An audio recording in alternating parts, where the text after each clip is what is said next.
Hello everybody and welcome to a video where I'm going to share my first thoughts of Hemlock Vale, the Feast of Hemlock Vale, the newest Arkham Horror expansion, up to the halfway point.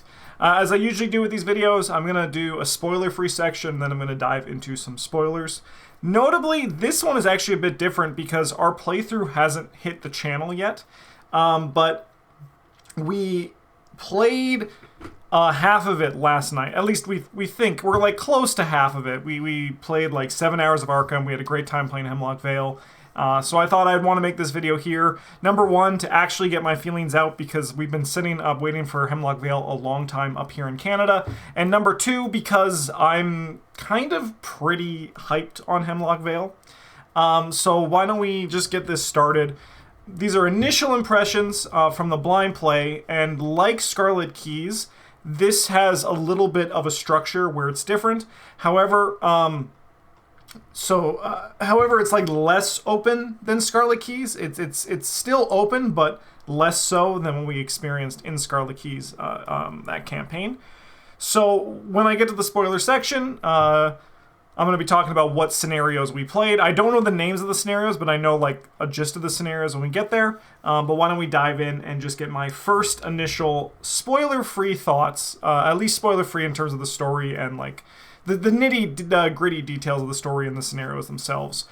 But admittedly, there is a little bit of hype talking here. But I didn't realize how much I actually missed from Arkham in Edge of the Earth and Scarlet Keys.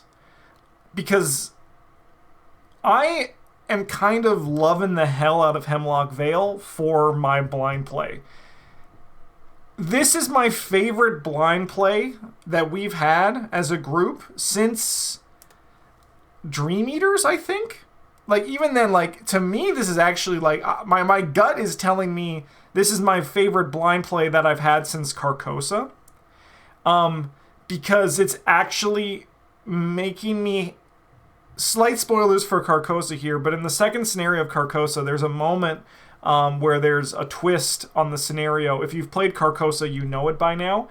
And I remember just picking up the card, looking at the art, and saying, holy hell, this is wild and incredible, and I'm loving it. And Hemlock Vale has given me the exact same reactions that I had in Carcosa back when we played it in like 2016, 2017, which is a long time ago. So that's why, like I said, this is probably like there is some hype talking here. And looking back, I was hyped by the theme of Edge of the Earth, but the scenarios in and of themselves were actually just kind of fine. And I'm not getting those vibes from Hemlock Vale. I'm actually digging the hell out of the scenarios we played, the 3 scenarios that we played. They were cool, they were thematic, they were very clever in terms of like how they explored the Arkham Horror design space. And I'm not one of the people who hated Scarlet Keys or Edge of the Earth. I actually enjoy Edge of the Earth. I think Edge of the Earth, I enjoy playing the campaign. I don't like reading the campaign, but I enjoy playing the campaign.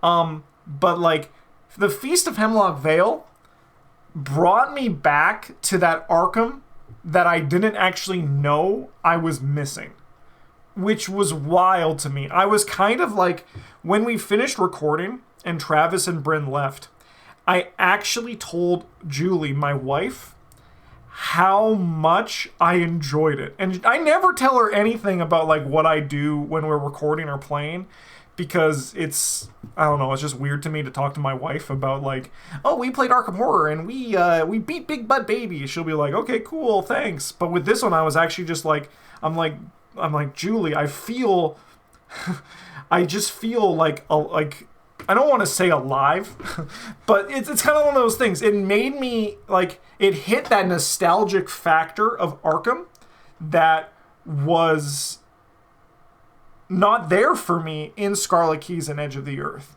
And even my blind play of Innsmouth, well, even though I really like Innsmouth right now, I wasn't super hyped on Innsmouth apart from 3 scenarios, which was the first scenario, Pit of Despair, In Too Deep, and A Light in the Fog. Those are like the 3 Innsmouth scenarios that I remember actually enjoying. But so far, I have loved the hell out of Hemlock Vale. The story itself, I'm a big folk horror fan. I know it's not for everybody, but I like cults. I like islands. Every time I watch a movie with my wife, she's like, "Oh, there's a cult. This is a Justin movie." I can just tell it's happening. So yes, the theme resonates with me for Hemlock Vale. There's going to be I'm not going to deny that for a second, but the way that the story unfolds through a mechanic that you might have heard of called preludes. I'm not going to talk about the mechanic in detail here in terms of like how they structure, but the preludes were a hit for the 3 of us. We really enjoyed it, and for people who were worried about like Scarlet Keys, and even Edge of the Earth, there's a big point of contention online for the amount of reading. I think Feast of Hemlock Vale does have a good chunk of reading.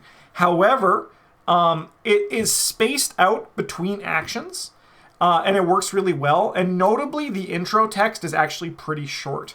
And Travis, who does all of our reading, notably said that he was actually excited to read this stuff. So like when he would open up the book and he would like find how much he would need to read, it wasn't like previously where he was a little bit stressed. He was like, this is a lot that I'm going to have to read. He was excited to open the book. And notably, the way that the lore is told through something called the Codex, which happens a lot in the preludes, but also happens within the scenarios themselves, I think is a great way of expanding the story. And notably, I also think is actually really good design. And I'm hoping that we see more of that in the future with campaigns with this new design team. So I think the story is really cool. As you kind of just like talk to more and more of the people on Hemlock Vale, and you realize that, oh crap, there is something horribly, horribly wrong here, and you kind of just have to like ride it out and see what's going to happen, I think is really, really, really cool. I want to start getting into spoilers for my discussion here. So let me just round this off by saying that another positive is I think the treachery card design is really cool. I can't think of any treacheries right now that are like either too crushing or too soft. And it also, like, this is going to be a little bit strange, but there actually is kind of like a Dunwich feel to some of these cards for me, where if they don't happen, instead of surging to make sure they happen, it's just like, hey, you lucked out with the Arkham gods and you don't need to worry about it today, which I thought was really cool. And the enemy design is actually, I think, really, really clever for this one.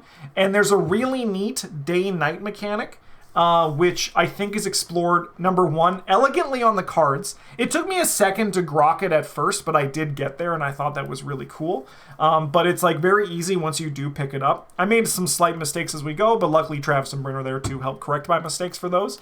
But I think the night and day mechanic is really cool. And I think, like Scarlet Keys, you have to like, I don't know how the campaign is going to be paced on replays, or like how scenarios are going to be paced if you play them earlier or later in the campaign.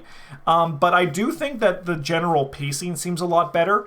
And probably my favorite thing that I've seen in the design so far, this is actually something that I've brought up in like my wishes for Arkham, and it's really cool to see. The card text actually references certain things for player count, and also your difficulty level on the cards themselves, which is, I think, a really nice change. And it kind of shows that the design is going a bit deeper than it. Even though the structure, I think, was explored really well with what we've seen of Hemlock Vale so far, I would love to see a traditional 8-scenario campaign from this design team to see what they can do with it. Because they're already...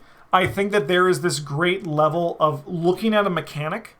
So this is actually something that I refer to a lot in Dark Matter. And for people who don't know, when you're designing a game professionally, like the team at Fantasy Flight Games, they, for the most part, I don't know if this is actually true, for the most part, they stay away from custom content because they do this in Magic the Gathering, which is like the big thing that you kind of look for. Like a lot of their practices probably do carry over into other stuff.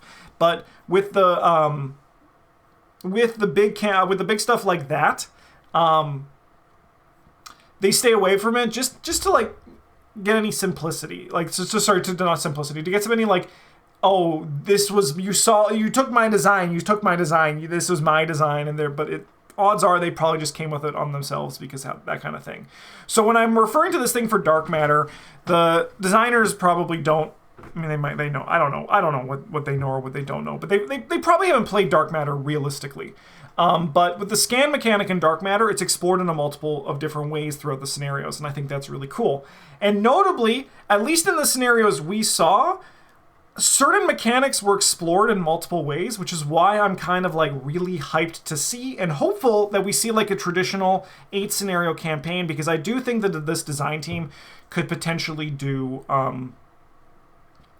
good things looking for mechanics from different angles. So I'm ultimately, my final parts for the spoiler-free section, I'm loving Hemlock Vale so far. Right now, it's probably my second or third favorite blind play that we've had of Arkham Horror. I think that the design team is going to do great things with this game. This is something that I said previously with MJ leaving. There was some doom and gloom on the internet, as there usually is for this kind of stuff. But with Magic the Gathering, and going to one of the big ones, a design team, like a new lead designer, brings a new perspective and new ideas to the game. So I think we're seeing that in the case of Hemlock Vale, and I think I'm kind of just like, I'm just really excited about it, and it's giving me back that excitement for Arkham that while I may have expressed it, I actually wasn't feeling it. And like, this is like kind of I thought I was feeling it, but I actually wasn't. So I'm getting like, it's like a little bit into the emotion of this, but Arkham means a lot to me as a game. Obviously, it's like what I do to live, and it's, it's like how you experience. It's like it's an art form, right? And like all art forms, you can have like emotional resonance with, and this is really bringing that out for me. So that is going to be the end of the spoiler-free section. So why don't we start talking about the spoilers themselves, and we're going to get into it. If you want to avoid spoilers, I totally understand. Consider liking the video before you go. I'd really appreciate it. It would help me out. And now, let's talk about it. We're going to start first by diving into the preludes. I'm going to admit, I tried to stay away from as much as I could about Hemlock Vale while we were waiting for the box to get released up here in Canada.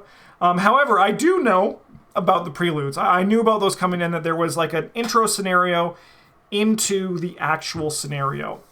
And as I said in the spoiler-free section of this video, we liked them. We actually really liked it. We liked moving around the town. We liked interacting with townsfolk. We liked resolving their codex entries. I think that what we've seen on the townsfolk that we've interacted with so far, they're all very flavorful for even how you interact with them, which I think was really cool. An example of this is Gideon Mizra, who takes 2 actions because he's an old man. He rambles on for a bit, so it takes you more time to parlay with him. During this time, you cannot be defeated, so good luck. You can't interact with an encounter deck because there's no encounter deck, and if you draw a weakness, you just discard it instead. You cancel its revelation effect.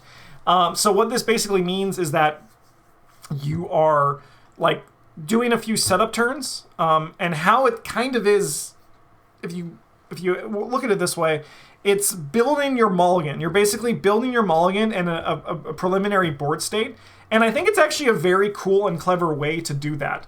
Do I think that preludes might get a bit less exciting as you play the campaign over and over again? Yeah, I think that's a potential for it.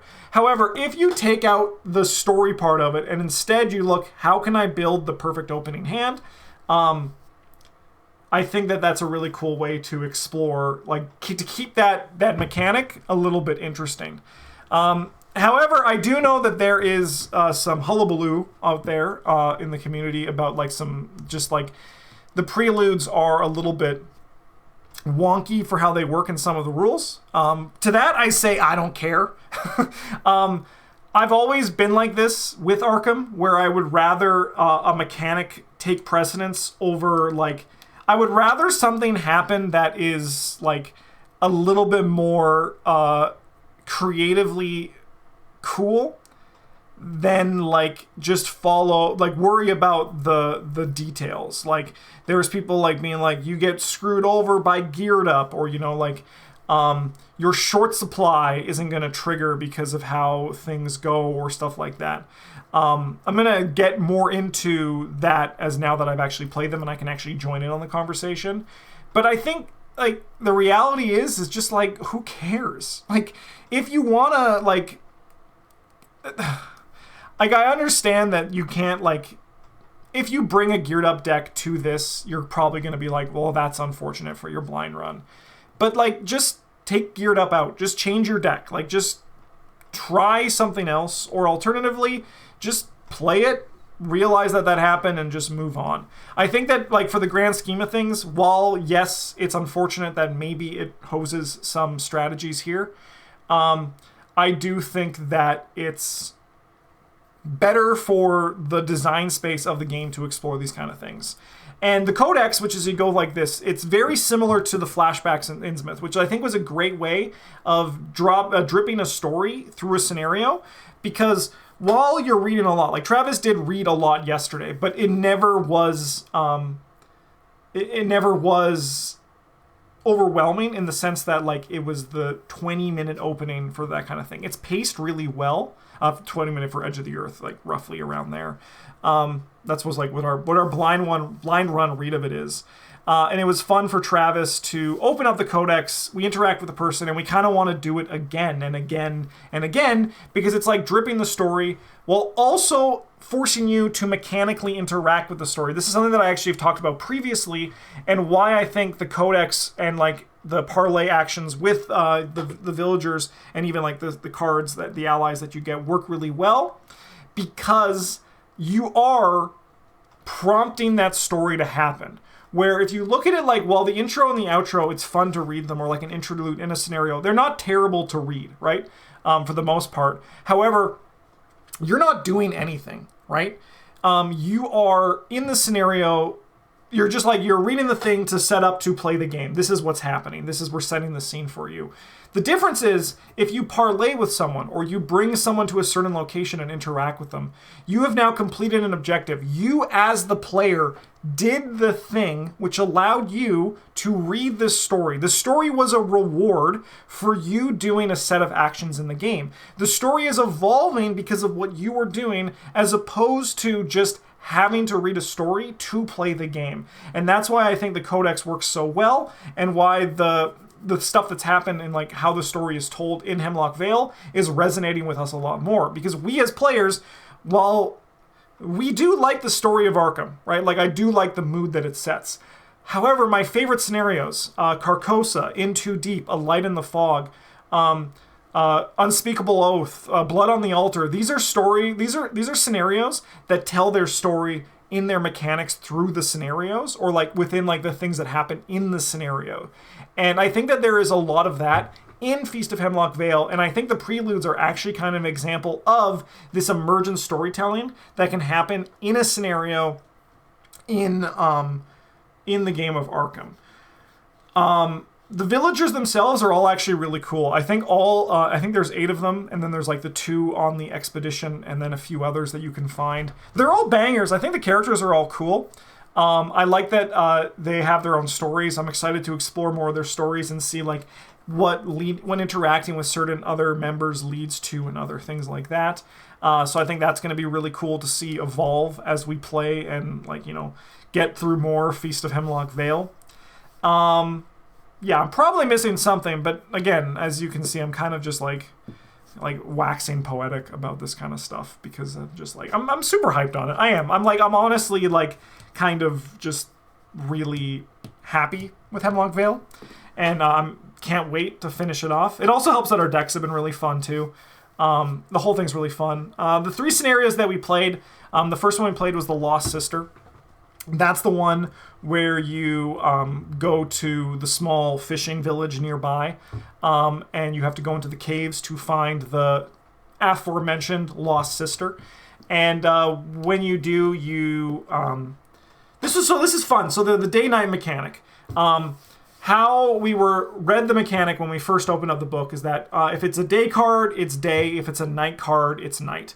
Easy peasy. However, going back to what I said about dark matter and the scan mechanic, there is it's like looking at a mechanic and doing it, exploring it in different ways. And immediately, the Lost Sister actually explores the day-night mechanic in a completely different way, where the moonlight is so bright if you're at night that it's considered to be day if you're outside. That's like the flavor reason for it, which I think is really well. Otherwise, if you are in a coastal location, it's day. If you're in a cave location, it's night, because it's dark as hell, the cave is scary.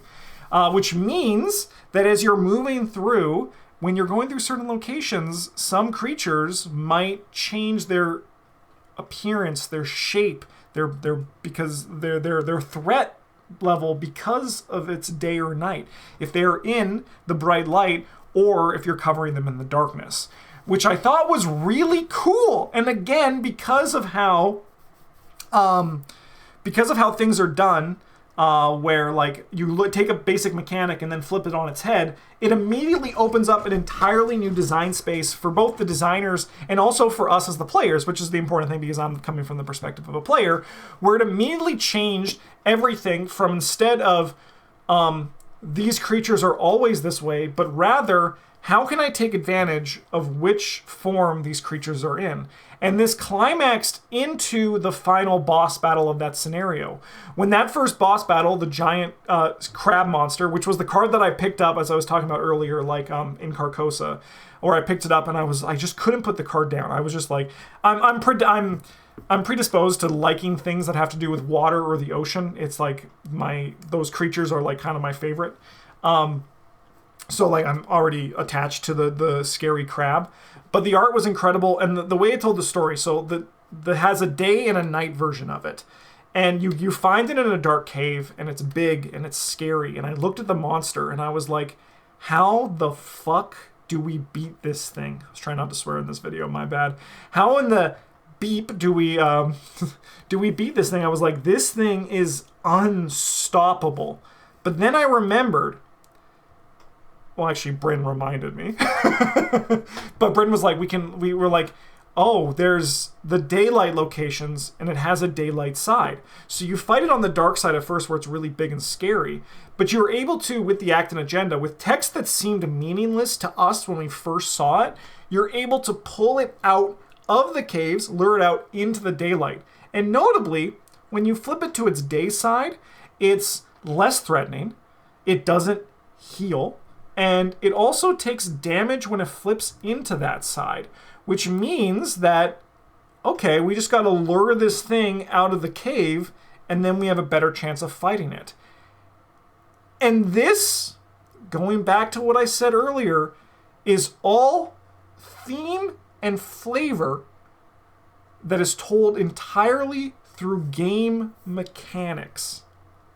I was like, it blew my mind. And that's when I was like, oh shit, this is real. I was like, this is like, that was the, like, I was enjoying the prelude. I was liking the scenario. I was enjoying hitting crabs with a hammer, to make some soup.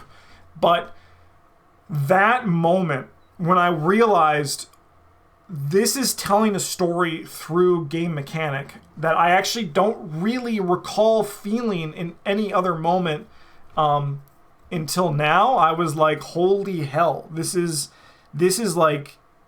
cool. That's because to me, when I'm building my deck, I build to win. I'm a spike. But when I'm playing a scenario, I just want to have cool things happen. I want to explore the story. I want to play the game, and I want to tell a story through the gameplay that's being told, right? And that did that. This is like, it's checking all the boxes for what I want to get from Arkham. In addition to this, there was also the Codex, which we were able to interact with a brother and sister who, at the start of the scenario, were kind of, they weren't really seen eye to eye. But because we were able to interact with the Codex, we made it a priority because we enjoyed reading it and we got rewarded for it, which I thought was really cool.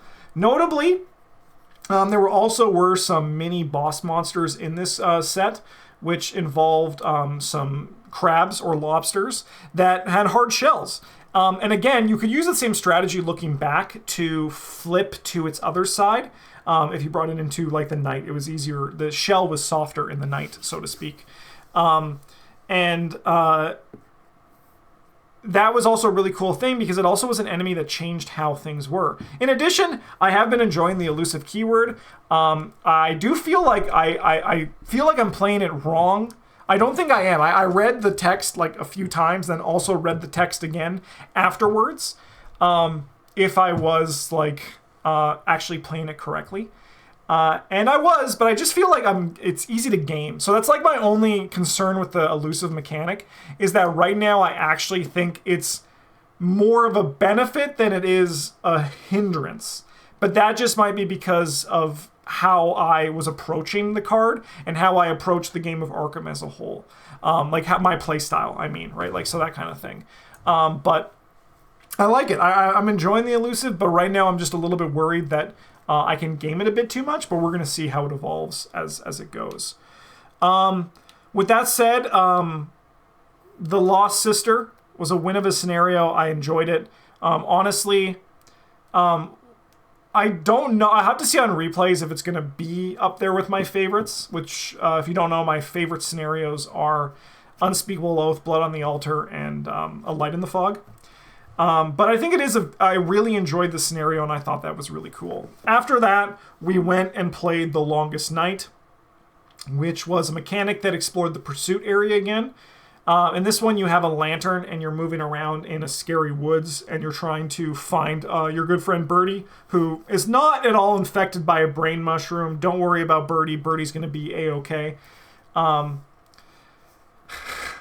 And there's scary creatures that appear, and then there is the bear from Annihilation that comes in to try to, eat you up as the whole thing goes.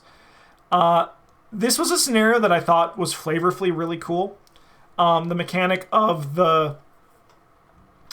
as you are walking through the woods, you are losing the tracks of where you once were because it's dark. Maybe the forest is shifting. Maybe it's just because you've lost your sense of direction from where you were going, but the fact that the map kind of changes as it goes. One thing I want to also say, it was big-brained from the designers to have in the book basically being like, hey, the majority of these scenarios explore a grid-based map system. We're just going to put that in the rule book.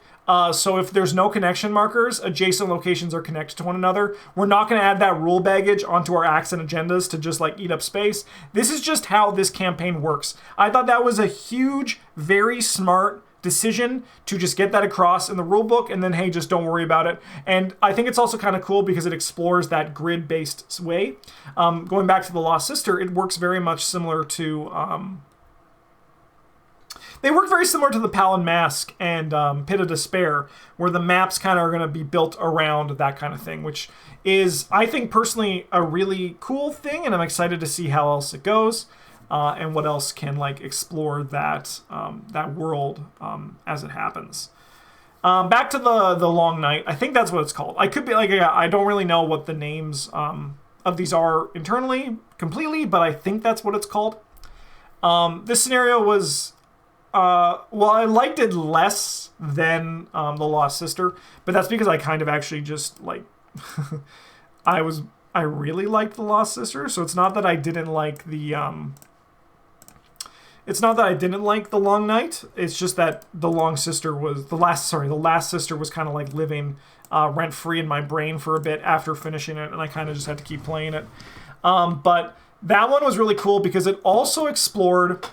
Again, like going back to it, I think that the day-night mechanic was explored really cool because it wasn't explored in the traditional sense where all dark like everything was day or everything was night, but instead it was just the fact that where the lantern was determined if a card was in the day or in the night, which I thought was like really cool. I was worried that we were getting something wrong in this one because our pursuit area, there's a pursuit area in this one. It was so full of stuff that maybe we were doing something wrong. Because I know we probably got some stuff wrong in this, but we just tried very hard to stay together and stay in the light. But I liked the bear. The bear fight was cool. I liked the storyline that came with one of the villagers, one of the residents from Hemlock Vale coming to help us out. I thought it was a cool scenario as a whole, and I'm excited to see how it goes on replays as well. I also like the idea that when it comes to choosing for night, so day one, you do the prelude, you choose one of the 5 scenarios to visit. Night comes, you choose to either play one of those scenarios again at the cost of some tokens in the bag, or you play a set night 1 scenario, which is the long night. Then it comes back to day 2, and you do the same thing where you choose one of the remaining 5 scenarios from earlier. And then at night 2, you get to choose either one of those scenarios from previous, or not the long night. You can only play the long night once, or you can play another set night 2 scenario. I think the structure is actually pretty good, because you really only have to choose, I think, 3 scenarios that you're going to play in the campaign, which I think is nice. It's a lot less what the hell do we do than Scarlet Keys was.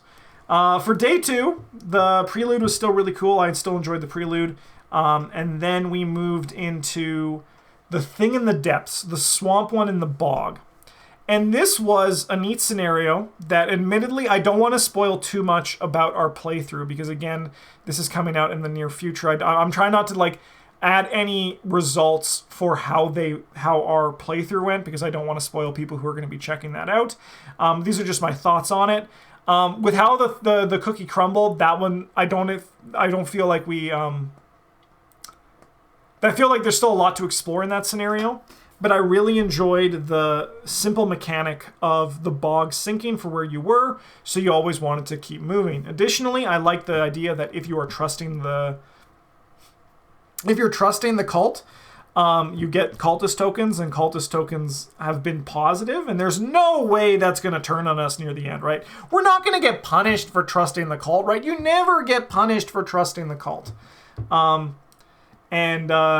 So that's been nice because the cultist mechanic has been helpful in our last 2 scenarios, which I think has been really cool. And this was also the first time we played with just an actual direct day-night impact. And because we played it during the day, everything was done during the day. Which actually makes me pretty excited to play this again in the future. To try one of those scenarios at night. Like, say maybe we don't want to go find Birdie in the long night and we want to just go do something else, which I think could be pretty fun to explore on replays. Thing in the depths, it actually had a creature in the depths, which was really fun to see. The idea that your board was slowly getting worse, I'm actually surprised this was our first time. It's a very basic video game mechanic of just having the board sink around you, like you're on a cracking ice in an ice level. Was stressful, was cool, was flavorful, was easy to keep track of, albeit there are some memory issues coming up. Specifically, there's an enemy that gets a token on it at the end of each round that we kept forgetting. But I think that's just because we're not used to it and you just got to internalize it more. And also when the stuff was placed, things happen at the end of the investigation phase, or end of your turn. Just things that you have to learn the language of the scenario to make those mistakes less, because those did happen there. There was also, I like that you got a weakness at a certain point, or trauma, depending on some decisions you made. And I also thought it was pretty elegant with how the bag was made more difficult at a certain time after day 1, which was just a really easy, basic way of doing it, which I thought was really cool and really clever. There's just a lot of stuff where I was like, that's really nice. But most importantly, my hype level is high, and I can't wait to see how this campaign finishes. This is the arc of my love. I'm normally a pretty accepting person for other people's opinions, but playing Hemlock Vale, anytime someone was like, I don't like it, I'm like, are you crazy? Now that I've played it, I'm kind of into this. If this, at least, if this sticks the landing, this is going to be I don't know, a top 3 campaign for me. Because it's in my top 3 blind plays, right? And I think that if it carries through, the scenarios are cool. The scenarios are mechanically different while still just being like so far traditional Arkham of the ones we played. There are 3 scenarios that we haven't played, and then like the day 2 night one, and then the final scenario, I imagine. And I hear it's on the shorter side too. I know that. Like I said, I'm trying to stay away from all the stuff, but I'm loving it. I love Hemlock Vale, and I'm hyped on it, and I think it's really good. And I'm very excited to finish it. So I'll give you my final initial thought video probably in a little bit. It's not going to be as early as this one. Probably wait till some of the scenarios are actually on the channel before we get to it. But yeah, I'm super hyped. This was it's great, and I'm kind of just like loving Arkham. I'm super high on it right now, and I'm just having a great time. That's really what it all boils down to. I was just having a lot of fun playing a game I love and remembering why I loved it last night. So yeah, thanks for watching, everybody. I hope you enjoyed this episode. In the meantime, have a good one. Yeah, come go join the cult. Like, you know, there's nothing wrong about that. There's nothing wrong. By the cult, I mean the Patreon. Join the Patreon. Nothing bad will happen if you join the Patreon, I promise. Thanks for watching, everybody. Have a good one, and as always, GG's.